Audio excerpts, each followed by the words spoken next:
की आपण असणारा भारतीय जनता पक्षाच्या त्या नेत्याला पहिल्यांदा पकडा, अरेस्ट करा, महिलेचं विवेचन केलं म्हणून असणारा त्याच्यावरती गुन्हा दाखल करा आणि आपण या ठिकाणी महिलांचा आदर करताय हे एकनाथ शिंदेकडून आम्ही कृत्य होईल अशी अपेक्षा त्या ठिकाणी करतो आहोत। दुसरीकडे भारतीय जनता पक्षाचे असणारे देवेंद्र फडणवीस हे कृत्य करतील असं आम्हाला वाटत नाही। त्याच्यामुळे एकनाथ शिंदे यांनी स्वतः मुख्यमंत्री आहेत, त्या मुख्यमंत्री पदाचा आदर आणि मान राखेल,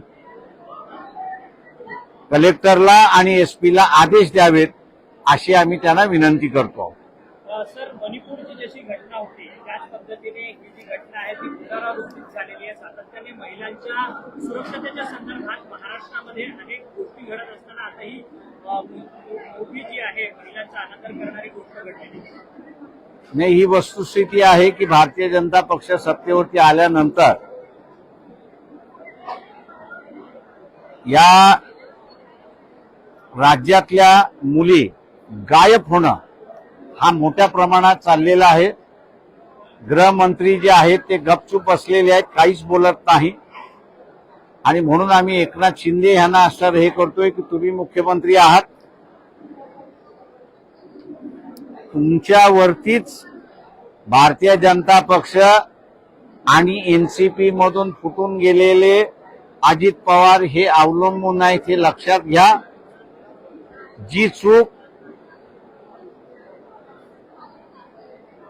उद्धव ठाकरेंनी केली की त्यांनी अवाजवी वेटेज ज्याला काँग्रेस आणि राष्ट्रवादीला दिलं, त्या पद्धतीने आपण असताना सुद्धा लक्षात घ्या की आपण ह्या दोघांवरती अवलंबून नाही। भारतीय जनता पक्ष आणि फुटवारवादी एनसीपी हे तुमच्यावरती अवलंबून आहेत, त्याच्यामुळे निर्णय हा तुम्ही घ्या असं आम्ही त्यांना विनंती करतो। सर, तुम्ही गृहमंत्र्यांची राजीनाम्याची मागणी करणार का? कारण की अत्यंत क्रूरपणा, कळसपणा त्यांनी असणारा ऍक्शन घेतली नाही तर निश्चितपणे आम्ही ती मागणी करू। दुसरीकडे पाहिलं गेलं तर सुरेश धस किंवा त्यांच्या पत्नी भाजप धस असतील या संदर्भात आहे ते की चंद्रशेखर बावनकुळे असतील किंवा देवेंद्र फडणवीस त्यांच्याकडे करणारा ते आम्ही ते त्या पक्षाने असणारा त्यांच्या कार्यकर्त्यांशी कसं वागावं, काय करावं हा त्या पक्षाचा असणारा निर्णय आहे। त्यांनी जर असणारा त्या दोघांच्या विरोधात कारवाई केली नाही तर हा पक्ष रिपिस्ट आहे अशा रीतीने असणारा स्टॅम्प मारायला आम्ही मोकळे आहोत। महाराष्ट्र हा पुरोगामी विचारसरणीचा महाराष्ट्र मानला जातोय। महाराष्ट्रामध्ये बिनधास्त पुरोगामी म्हणून वावरला जातो। बिहार पॅटर्न किंवा यूपी पॅटर्न महाराष्ट्रामध्ये राबवण्याचा प्रयत्न भारतीय जनता पार्टीचा आहे का? या संपूर्ण षडयंत्र ज्या काही घटना घडलेल्या आहेत आणि ज्या असणाऱ्या तरुण मुली महाराष्ट्रातून गायब होतात आहेत त्याचा शोध होत नाही, त्या हळूहळू महाराष्ट्र बिहार करण्याच्या मार्गावरती आपल्याला त्या ठिकाणी दिसते। आम्ही महाराष्ट्राच्या जनतेला एवढंच म्हणणार आहोत की आपण ज्यांना चारित्र्यवान असं म्हणालो त्यांचं चारित्र्य आता आपल्या समोर आलेलं आहे, तेव्हा आपण त्याच्याशी कसं वागायचं हे जनतेने आता ठरवलं पाहिजे। परंतु सर, आगामी काळात मणिपूरमध्ये अशीच घटना घडलेली, त्यामुळे देशभर याचा प्रक्षोभ झालेला होता। आता ही जी घटना घडली आहे त्या संदर्भात वंचित बहुजन आघाडी रस्त्यावरती उतरून या सरकारच्या बीडमध्ये आम्ही अगोदरच रस्त्यावरती उतरलेलो आहोत। किसन चव्हाण पक्षाचे असणारे वरिष्ठ असणारे उपाध्यक्ष आहेत, ते त्या ठिकाणी पोहोचलेले आहेत आणि कारवाई त्यांनी सुरुवात केलेली आहे। तुम्ही जाणार आहात बीडमध्ये त्या कुटुंबियाची भेट वगैरे घेणार आहात? ते मी रिपोर्ट घेईन आणि त्याच्यानंतर ठरवतोय।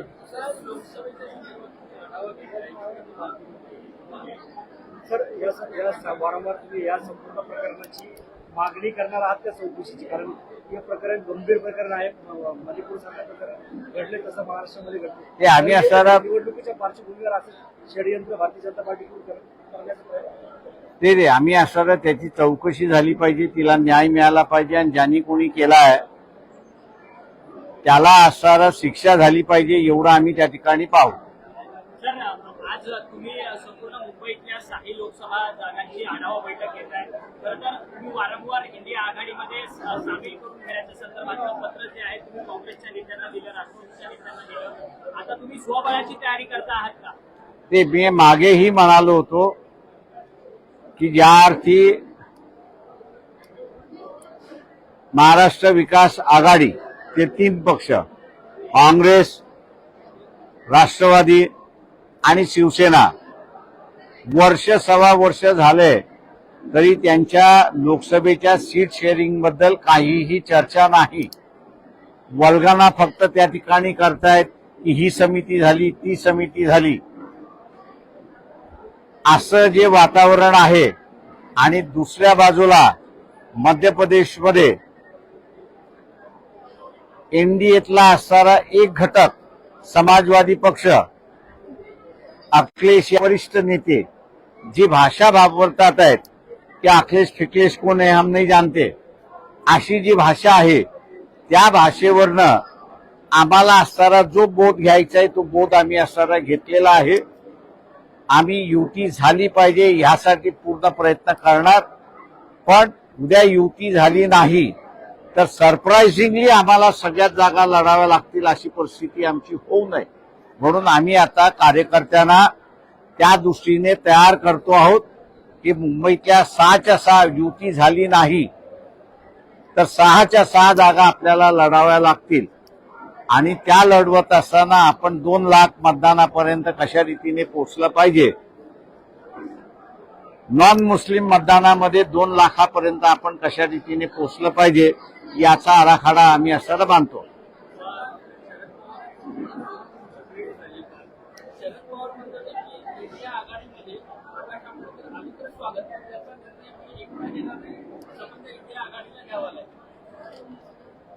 त्यांचं कोणाला निर्णय घ्यायचा आहे, कोणाला निर्णय घ्यायचा नाही, हा त्या इंडिया आघाडीचा प्रश्न.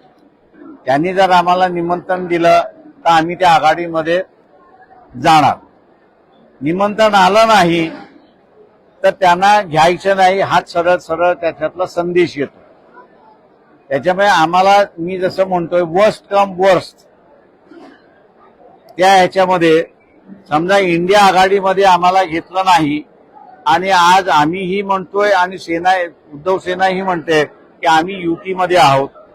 उद्या त्यांनी असणारा उद्धव सेनेला असं म्हटलं की तुम्ही वंचित बरोबर आहात की आमच्या बरोबर आहात, हा चॉईस उद्धव सेनेने समजा आमच्या विरोधात जर केला आणि इंडिया आघाडी बरोबर जायचं ठरवलं तर आम्हाला असणारा आमचा लढा हा उभाच करावा लागेल.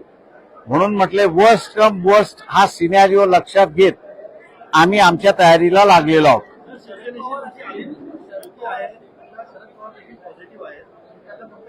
असे पॉझिटिव्हचा इश्यू असणारा शरद पवारांचा नाही आहे.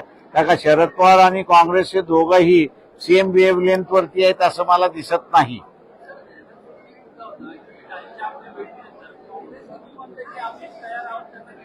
असे अशोक प्रश्न असा आहे की अशोक चव्हाणांचे वडील शंकरराव चव्हाण यांची आणि माझ्या वडिलांची फार जवळची मैत्री होती.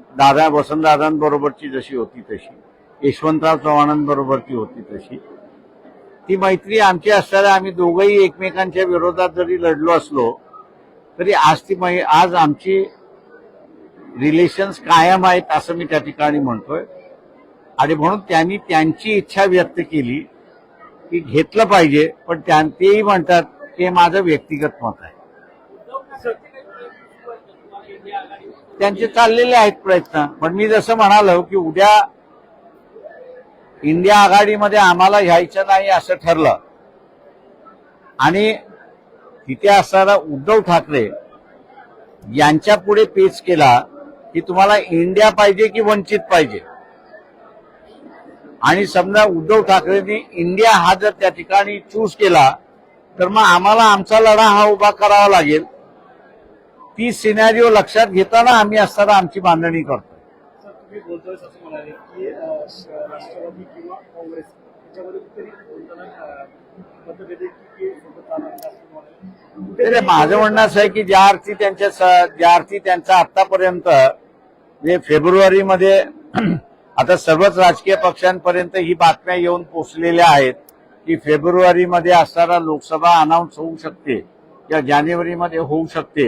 ही बातम्या आल्यानंतर माझ्या दृष्टीने लोकसभेची तयारी होणं हे गरजेचं आहे आणि त्या दृष्टीने शिवसेना, महाराष्ट्र आणि एनसीपी यांच्यातल्या सीट शेअरिंगची चर्चा कुठेतरी दिसली पाहिजे, ती आपल्याला दिसत नाही. आणि त्याचं कारण एकच आहे की काँग्रेसने बैठक बोलवली तर एनसीपी जात नाही, एनसीपीने बैठक बोलवली तर काँग्रेस जात नाही, अशी परिस्थिती आहे. सर, आज सगळ्याच वृत्तपत्रांच्या पहिल्या पानावर ईडब्ल्यूएस ची ऍडव्हर्टायझिंग जाहिरात देण्यात आलेली आहे. त्या ईडब्ल्यूएस मराठ्यांसाठी कसं सोयीस्कर हे मांडण्याचा प्रयत्न सरकारकडून झाला आहे. तुम्ही याकडे कसं बघता? मराठा समाजाचं आरक्षण आंदोलन एकीकडे चालू आहे. प्रश्न असा आहे त्याच्यामध्ये की ईडब्ल्यूएस हा जो आहे प्रकार, ज्याला कोर्टाने संविधानिक म्हणून ठरवलेला आहे या सगळ्या ह्याच्यामध्ये, तो मराठा समाजाच्या गळी उतरवल्या जातो एवढंच फक्त मी त्या ठिकाणी म्हणणार आहे. परंतु त्या जाहिरातीला संपूर्ण आता मनोज जरांगे पाटलांनी उत्तर दिलेलं आहे की आम्हाला तात्पुरती मलमपट्टी नको आहे, तर आम्हाला काहीतरी ठोस उपाय हवा आहे. आता त्यांची थोड्या वेळात पत्रकार परिषद होणार आहे. अवघे 2 दिवस त्यांच्या अल्टिमेटमला बाकी असताना दुसरीकडे शिंदे कमिटी जी स्थापन झालेली आहे ती म्हणते की आम्हाला पुन्हा 2 महिने अभ्यास करण्याकरता वाढीव वेळ हवा आहे.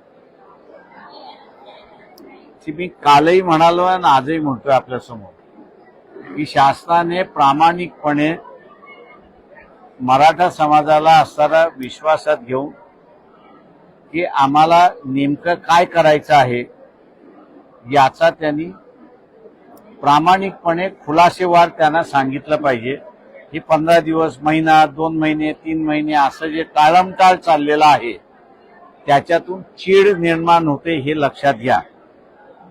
मी आज पुन्हा असणाऱ्या एका गोष्टीचं रिपीट करतोय. गावामध्ये असेल, शहरामध्ये असेल, ओबीसीचं कुटुंब असेल, दलितांमधलं कुटुंब असेल, आदिवासींमधलं कुटुंब असेल, मुस्लिम समाजामधलं कुटुंब असेल, या कुटुंबांमध्ये 20-25 वर्ष त्या वयाच्या मुलांचा लग्नाचा इश्यू नाही आहे. परंतु मराठा समाजामध्ये हा 25च्या 30च्या आतमध्ये असणारा जो तरुण आहे, बेरोजगारी असल्यामुळे जमिनीमध्ये जेवढं पेरल्या जाते, उगवल्या जातोय, त्याला योग्य भाव न मिळाल्यामुळे तुम्हाला आज गावामध्ये मराठा समाजापैकी 30-40 या वयातली मुलं अशी मिळतील की ज्यांची लग्नच होत नाहीयेत. आणि ती लग्न होत नाही याचं कारण की ते वाईट धंद्याला आहेत, व्यसनादारी आहेत, अमुक आहेत, अजिबात नाही. त्यांना मुली देण्यापासून मुलीचं कुटुंब तयार नाही. हा बेरोजगार आहे, हा कसा आमच्या मुलीला सांभाळणार, हा एक फार मोठा इश्यू त्या ठिकाणी झालेला आहे. शासनाने हा जो यंगर जनरेशन, प्रोडक्टिव्ह एज मधला असणारा जनरेशन याची एनर्जी तुम्ही पॉझिटिव्हली वापरली नाही. त्याला ते लग्न झालं की तो असणारा कुटुंब, व्यवसाय, अमुक तमुक ह्या सगळ्या असणाऱ्या पॉझिटिव्ह एनर्जीकडे तो जातो. तुम्ही त्याला असणारा आज बेरोजगार ठेवलेला आहे. कुटुंबातली जमीन विभक्त झालेली आहे आणि म्हणून ती उपजाऊ झालेली नाही किंवा सस्टेनेबल झालेली नाही. त्याचं लग्न होत नाही अशी असणारी परिस्थिती आहे. हा माणूस एक्सप्लोजिव्ह सिच्युएशन मध्ये आहे हे आपण लक्षात घ्या. जरंगे पाटलांच्या जी सभा आहे, मनोज यांच्या ज्या सभा होतात आहेत, या सभेमधला यंगर एलिमेंट जो आहे, या यंगर एलिमेंटमध्ये आपण असणारा बघितलं तर 30-40% हा यंगर एलिमेंट मोठ्या प्रमाणात आहे की त्याला असं वाटतंय की मराठा समाजाला आरक्षण मिळाले तर मला नोकरी मिळण्याची चान्सेस आहे आणि माझं आयुष्य मी सुरळीत करू शकतो. या आशेवादीने तो त्या ठिकाणी येतोय. याच्याशी शासनाने खेळू नये, याच्याशी शासनाने खेळू नये एवढंच फक्त मी शासनाला पण याच मराठा समाजातील आणि सत्ताधारी पक्षातील काही नेते म्हणतात की आम्ही 96 फुले आणि कुणबी समाजाचं सर्टिफिकेट आम्ही आमच्या अंगाला लावून दिलं नाही.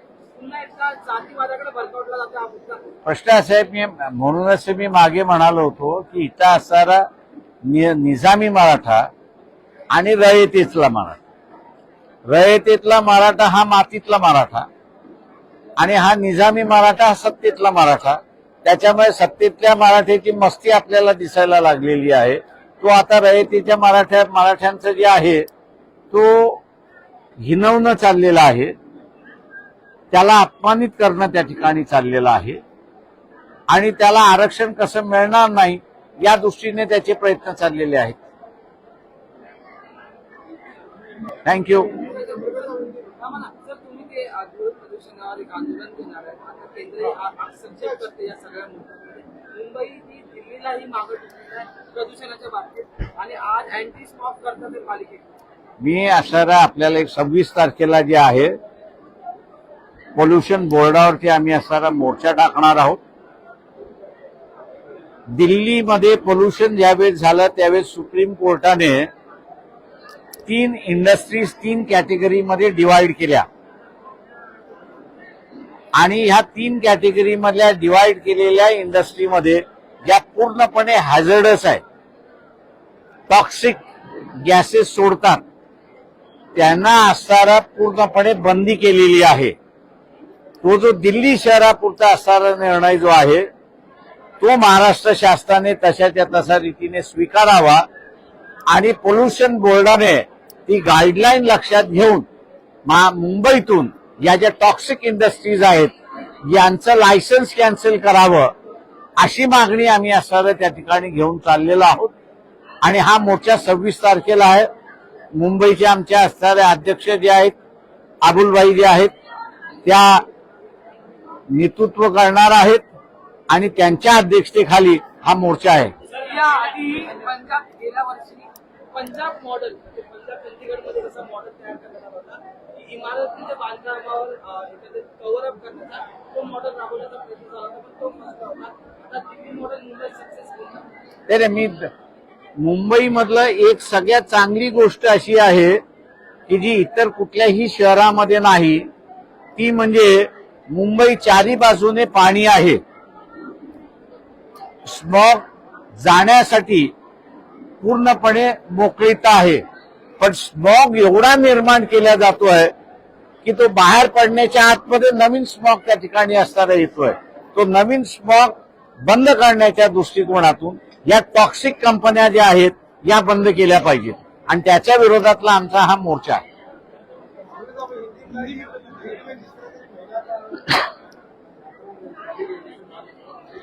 देखिए, बीजेपी के वरिष्ठ नेता जो है उनका परिवार उसमें लगा हुआ है कि एक नोमैडिक ट्राइब की जो महिला है उस नोमैडिक ट्राइब की महिला का उन्होंने विवस्त किया, उनको परेड किया और उनका वीडियो भी बनाया और वो सोशल मीडिया पर अपलोड भी कर दिया. वजह यही थी कि उसकी जो जमीन थी ये बीजेपी के नेता हड़प करना चाह रहे थे और वो कह रही थी कि मैं अपनी जमीन नहीं दूंगी और इसलिए उस पर ये अत्याचार किया गया है.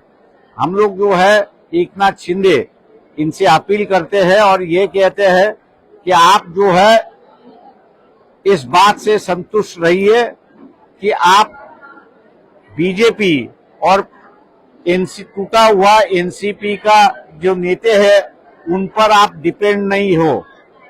हालांकि बीजेपी शिंदे पर डिपेंड है और इसलिए एकनाथ शिंदे निर्णय ले कि जो बीजेपी के नेता है, उनका परिवार है, उनके साथ में जितने कार्यकर्ता है उनको अरेस्ट करे. भीड़ के अधिकारियों को वैसे वो संदेश दे. हम देवेंद्र फडणवीस से कोई आशा नहीं रखते कि वो अपने कार्यकर्ता बीजेपी के कोई कार्रवाई करेगा, ऐसा हम लोग उम्मीद नहीं करते हैं. और मैं उम्मीद करता हूं कि एकनाथ शिंदे उचित कार्रवाई करेंगे, ऐसा हम लोग है. नहीं तो हम लोग जुलूस आंदोलन राज्य भर करने के लिए हम लोग तैयार हैं. चुनाव का माहौल नजदीक आ रहा है, सभी पार्टी की गरमाहट छाई हुई, आपकी भी बैठक आज कार्यकर्ता है। पवार साहब आपको मिले, क्या पवार साहब से मिलने के बाद आपका एनडीए में आना चाहिए?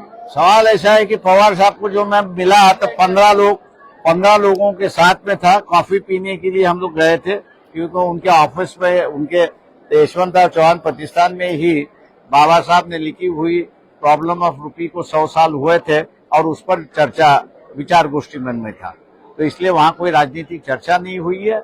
और उन्होंने भी ये खुलासा किया है कि एनडीए लेगी तो ही हम लोग आ सकते हैं उसमें। तो मैं ये उम्मीद हम लोग करके चल रहे हैं कि एनडीए से हमको न्योता आएगा और हम लोग एनडीए में शामिल हो जाएंगे। लेकिन क्या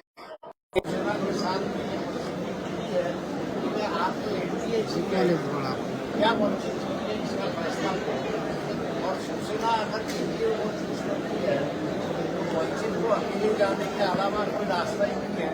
इसलिए हम लोग मुंबई की 6 जिलों के कार्यकर्ताओं के आज बैठक बुलाए हुए हैं और 6 के 6 कार्यकर्ताओं को हम लोग है इंडिया समझौते की अभी बातचीत चलेगी। अगर समझौता अगर नहीं होता है तो 6 के 6 सीटें रखनी है, इसकी तैयारी लग गई है।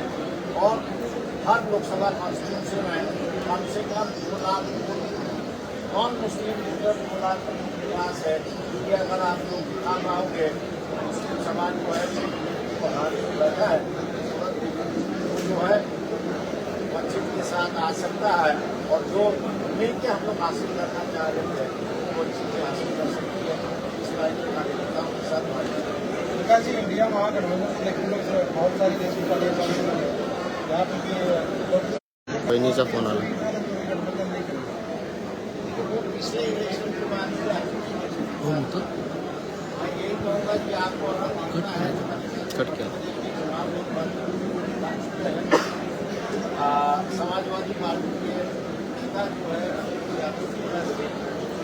अपने आया है।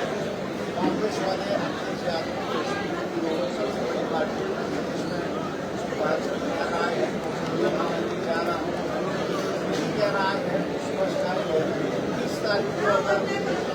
एनडीए के पार्टनरों में अगर समझौता नहीं होता है तो मैं समझता हूँ कि और दाल में काला है, ऐसा दिखाई देगा। शरद पवार वर्तमान आपकी नाराजगी में आपने भी नाराजगी नाराजगी चलती रहती है। लेकिन उसके बाद भी जो है परिस्थिति मुंबई के प्रदूषण में किस तरह से दिल्ली का माहौल पॉल्यूशन को लेकर था, मुंबई का भी नाम सामने आ गया। लेकिन मुंबई सबसे बड़ा प्रदूषण हो चुका है।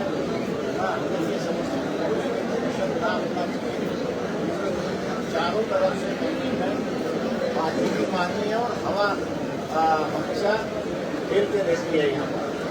लेकिन जो टॉक्सिक फैक्ट्री यहाँ पर बढ़ गई है और जिसको पोल्यूशन बोर्ड ने उसको जो परमिशन दी है, ये टॉक्सिक गैसेस इतना पैदा हो रहा है बाहर जाने के बाद भी यहाँ पर खड़े हो रहा है। तो हम लोग ये जो टॉक्सिक फैक्ट्री जो है इसके खिलाफ का आंदोलन 26 तारीख को है, पोल्यूशन बोर्ड पर है, पोल्यूशन बोर्ड के खिलाफ है। अगर पोल्यूशन बोर्ड अगर नहीं करता है तो हम लोग उसको ताला लगाएंगे। देश के प्रधानमंत्री का चेहरा बातचीत चल रही है। कल कालीचरण महाराज थाने में आए थे डॉक्टर ने उन्होंने जवाब दिया कि देश क्या देखना चाहूँगा कि बंदे में खुशी है। इस तरह से मैंने यही महीनों से मैं कह रहा हूँ नरेंद्र मोदी प्राइम मिनिस्टर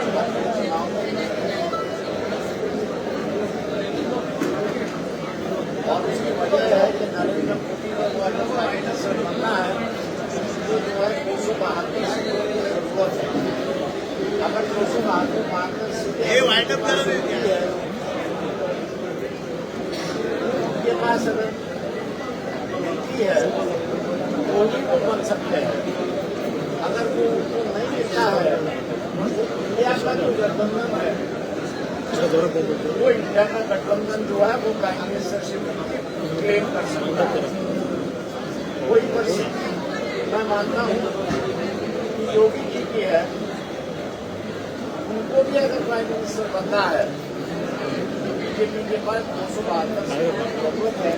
अगर चला विचारा बरं कोण आहे. नहीं बनती है एवढा जोरात बोलले तर या ये जो गठबंधन बना है, ये गठबंधन जो है सरकार बनाने का दावा कर सकता है। सर काल देवेंद्र फडणवीस एका माजी कार्यक्रमात होते आणि त्यांनी असं म्हटलंय की 2026 नंतर आमदारांची संख्या जी आहे ती 360 पर्यंत जो आकडा तो वाढेल, म्हणजे विभाग वेगळे वाढतील आणि आमदारांची संख्या वाढेल आणि त्यासाठी विधान भवनाची तयार नवीन विधान भवन बांधण्याचा प्रयत्न असेल.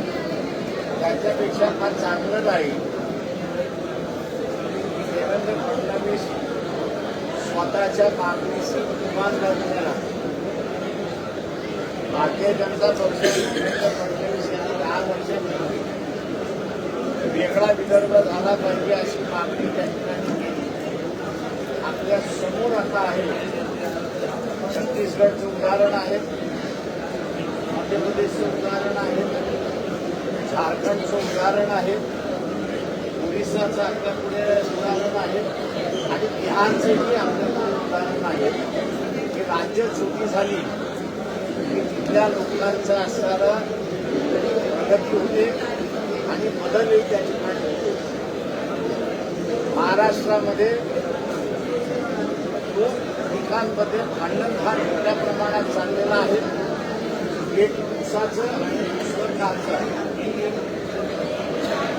ऊसवाला मुंबईच्या सत्तेवरती आला तर कापसाला डावललं जातं आणि कापसावाला मुंबईच्या सत्तेमध्ये आला तर ऊसवाल्याला त्या ठिकाणी डावललं जातं. त्यामुळे हे भांडण मिटवायचं असेल तर देवेंद्र फडणवीस यांनी नवीन विधानसभा बांधण्याची ऐवजी वेगळा विदर्भ करावा अशी त्यांनी भूमिका घ्यावी. वेगळा विधानसभा बांधण्याची काही गरज पडणार नाही. चेहरा बदलण्याचा प्रयत्न असेच आपण पाहिलं होते. योगी आदित्यनाथ यांना भारतीय जनता पार्टीचे काही कार्यक्रम भारतीय जनता पार्टी असं म्हणालं जे जो चेहरा नरेंद्र मोदीचा आहे तोच चेहरा आदित्यनाथ मोदीचा आहे. त्याच्यामुळे त्यांच्या बरोबरचे असणारेच त्यांच्या बरोबर राहतील. इंडियामधला कुठलाही घटक हा त्यांच्याबरोबर जाणार नाही. भारतीय जनता पक्षाला स्वतःच्या चेहरा बदलून चालणार नाही. त्याला त्यांची भूमिका बदलावी लागेल आणि भूमिका बदलली तरच एनडीएमधले काही जण हे त्यांच्या गळाला लागू शकतात, नाही तर त्यांच्या गळाला लागू शकणार नाही.